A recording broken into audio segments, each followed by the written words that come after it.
कहते हैं ना, इंसान को हमेशा दूसरे की गलती से सीखनी चाहिए। खुद गलती करके सीखना बहुत महंगा पड़ सकता है। अब बांग्लादेश को लगने लगा है चीन से डर, और सबसे बड़ी बात ये है कि बांग्लादेश चीन के खिलाफ खुलकर बोल भी रहा है। बांग्लादेश ने ये कहा है कि चीन अब बहुत गलत कर रहा है। आखिर बांग्लादेश के साथ चीन ने ऐसा क्या कर दिया? तो वहीं दूसरी तरफ तेजस ने मार भगाया पाकिस्तान के J-17 को। और सबसे बड़ी बात, अब 70 किलोमीटर दूर से ही तेजस तबाह करेगा पाकिस्तानी बंकरों को और पाकिस्तानी सेना को। कारगिल युद्ध में जो न हो सका वो अब होने वाला है। J-17 किस तरीके से हारा, जानेंगे इन खबरों को विस्तार से। ये जो भारत के चारों तरफ देशों को देख रहे हैं आप, इस पर चीन की नजर काफी पहले से रही है। अमेरिका के पीछे पड़ा था बांग्लादेश कि उसे फ्री ट्रेड या ट्रेड में कुछ छूट मिल जाए, और इसके लिए एड़ी चोटी का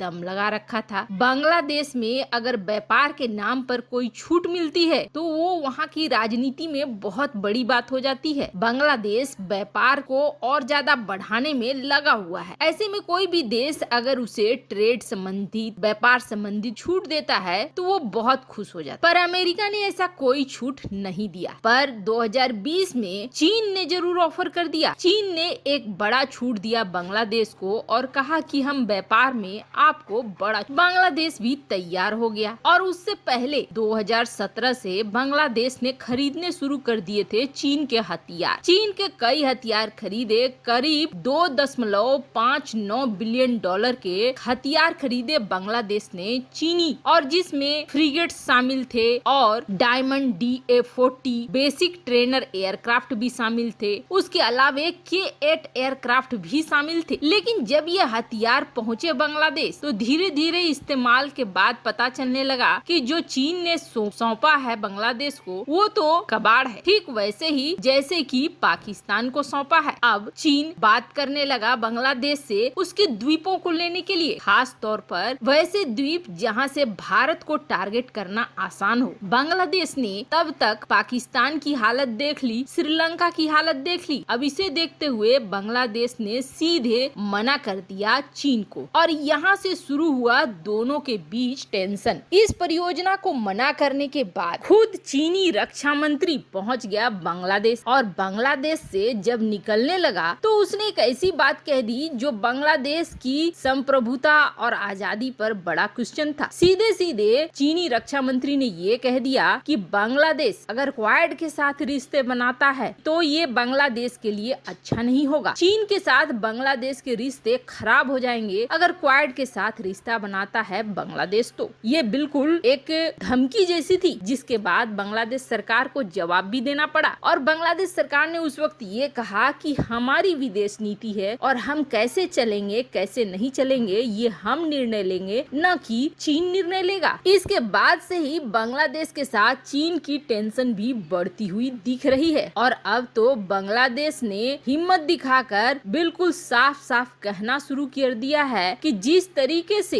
हिंद महासागर में चीन अपनी ताकत बढ़ा रहा है और अपनी नौसेना के बल पर हर जगह कब्जा करने की कोशिश कर रहा है, ये बिल्कुल गलत। यहाँ शक्ति संतुलन नहीं है। बांग्लादेश ने हिंद महासागर में शांतिपूर्ण तरीके से मुक्त व्यापार होना चाहिए, मुक्त आवागमन होनी चाहिए, इसको लेकर बात कही। वैसे आपको बता दें, बांग्लादेश के विदेश मंत्री डॉक्टर AK अब्दुल मोमेन ने इस बात को कहा कि हिंद महासागर में बहुत सारी चीजें चल रही हैं जो सही नहीं है। इस पर चीन का अकेला का प्रभाव नहीं होना चाहिए, और सिर्फ चीन ही इसमें आगे नहीं बढ़ना चाहिए। ये बिल्कुल फ्री होना चाहिए ताकि लोग आ जा सके। वैसे आपको बता दें, बांग्लादेश ने पहली बार बिल्कुल साफ तरीके से चीन का विरोध किया है। फिलहाल बांग्लादेश को भी चीन से खतरा लगने लगा है, ये तो तय है। तो वहीं दूसरी तरफ चीन पाकिस्तान को एक के बाद एक झटके लग रहे हैं, और ऐसा हो गया है कि J-17 को बाहर होना पड़ा है एयर शो से। उससे पहले ये जान लीजिए कि तेजस में काफी बदलाव आ चुके हैं। अब भारत का तेजस वो नहीं रह गया है जो शुरुआती क्षणों में उसे माना जा रहा था। भारत का स्वदेशी fighter jet light combat aircraft Tejas अब और भी ज्यादा मारक होने जा रहा है। अब ये एयरक्राफ्ट युद्ध जैसे हालात जब भी होंगे 70 किलोमीटर दूर बैठे दुश्मन दुश्मन के बंकरों को नष्ट कर देगा, बर्बाद कर देगा। दरअसल भारतीय वायुसेना अब तेजस को और भी घातक बना रही है और इसके लिए भारतीय वायुसेना ने फ्रांस को एक बड़ा ऑर्डर दिया है। भारतीय वायुसेना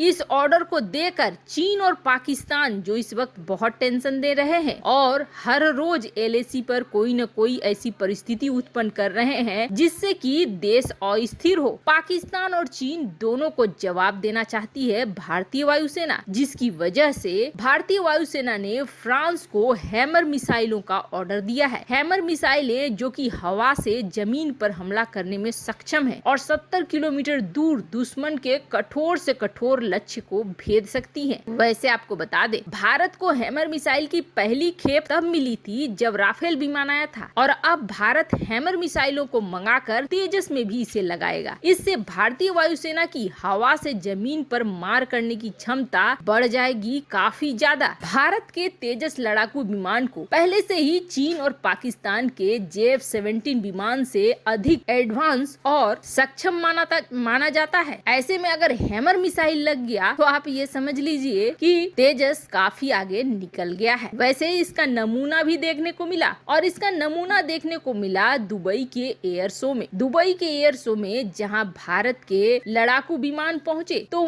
वहां से गायब दिखा JF-17। हालांकि आपको बता दें, पाकिस्तान और चीन की बनाई गई ये लड़ाकू विमान कई बार एयर शो के दौरान भाग चुकी है। इससे पहले भी एक एयर शो आयोजित किया था मलेशिया ने 2019 में। इस 2019 के एयर शो में पहुंचने वाला था JF-17 भी और LCA तेजस भी, पर स्लॉट रहते हुए भी वहां पे नहीं पहुंचा JF-17। अब उससे पहले की भी बात जान लीजिए, बहरीन में भी एक इंटरनेशनल एयर शो हो रहा था 2016 में, जिसमें तेजस को और JF-17 दोनों को अगल बगल स्लॉट दिया गया था डिस्प्ले करने के लिए। और ये डिस्प्ले था सिर्फ स्टैटिक डिस्प्ले था, इसमें उड़ाकर वगैरह करके दिखाना नहीं था, उड़ाना वगैरह नहीं था, दिखाना नहीं था, सिर्फ एक स्टैटिक डिस्प्ले था। पर लास्ट मोमेंट में पाकिस्तान JF-17 को भेजने से इनकार करने लगा और वो स्लॉट खाली ही गई। अब ये देखा जा रहा है कि पाकिस्तान JF-17 को लेकर अब ज्यादातर एयर शो में भाग नहीं लेना चाह रहा है। शायद उसे समझ में आ गया है कि अब ये कबाड़ और भी ज्यादा बेइज्जती कराएगा, इससे ज्यादा कुछ नहीं। वैसे बड़ी संख्या में JF-17 बनी हुई है, अब उसका क्या करेगा पाकिस्तान। वैसे आपको क्या लगता है, तेजस में हैमर मिसाइलों का लगाना क्या बिल्कुल सही निर्णय है? कमेंट कर अपनी राय जरूर बताएं। जल्द मिलते हैं अगले वीडियो में नई खबर के साथ।